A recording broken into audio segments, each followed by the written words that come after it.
بسم اللہ الرحمن الرحیم۔ محترم ناظرین السلام علیکم۔ آج کی ویڈیو میں ہم جانیں گے کہ اذان کے وقت کتے کیوں روتے ہیں اور اسلام میں کتا پالنا کیوں ممنوع ہے۔ اذان کا معجزہ، اذان کی آواز سنتے ہی کتے کیوں رونے لگتے ہیں۔ آپ صلی اللہ علیہ وسلم کا فرمان سن لیں۔ آپ نے بھی یہ مشاہدہ کیا ہوگا کہ جیسے ہی فجر کی اذان ہوتی ہے تو اکثر اوقات کتے اذان کے ساتھ ساتھ رونے جیسی آوازیں نکالتے ہیں اور آسمان کی جانب منہ کر کے روتے ہیں۔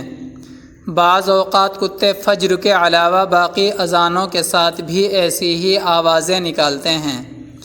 اکثر لوگوں کے ذہن میں یہ سوال پیدا ہوتا ہے اور وہ یہ سوال پوچھتے بھی ہیں کہ کتے ایسا کیوں کرتے ہیں۔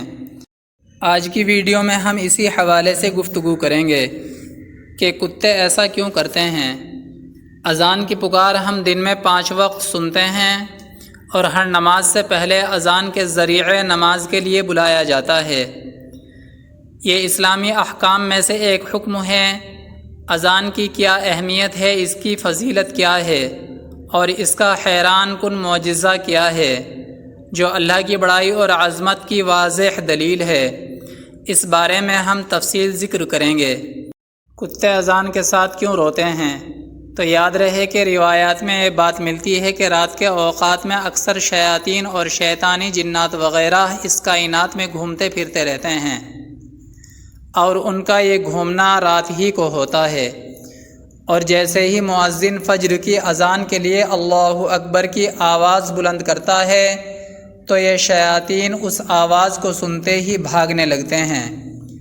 جب یہ بھاگ رہے ہوتے ہیں تو کتے ان کو دیکھتے ہیں اور ان کو دیکھ کر ایسی آوازیں نکالتے ہیں جیسا کہ رو رہے ہوں۔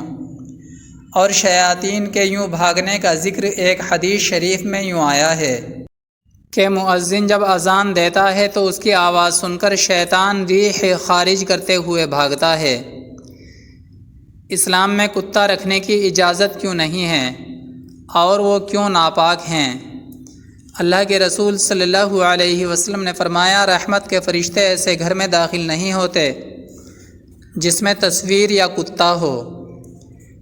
ترمذی شریف کی ایک حدیث میں ہے کہ جس شخص نے جانور اور کھیتی وغیرہ کی حفاظت یا شکار کے علاوہ کسی اور مقصد سے کتا پالا، اس کے ثواب میں ہر روز 1 قیراط کم ہوگا۔ ان دونوں حدیثوں سے معلوم ہوا کہ شکار اور حفاظتی اغراض کے علاوہ محض شوقیہ کتا پالنا شرعاً ممنوع ہے۔ جس گھر میں اس طرح کا کتا ہوگا اس میں رحمت کے فرشتے داخل نہ ہوں گے۔ احکام اسلام عقل کی نظر میں کتا باعتبار اوصاف مذمومہ کے شیطان ہوتا ہے، چنانچہ اس کو نبی اکرم صلی اللہ علیہ وسلم نے شیطان فرمایا ہے۔ محترم ناظرین، اگر آپ نے ہمارے اسلامک مفتاحی چینل کو ابھی تک سبسکرائب نہیں کیا ہے تو آپ براہ کرم ہمارے چینل کو سبسکرائب کر لیں تاکہ آنے والی ہماری ہر ویڈیو آپ تک بروقت پہنچتی رہے، اور اگر ویڈیو پسند آئی ہے تو لائک اور شیئر کرنا نہ بھولیں۔ بہت شکریہ۔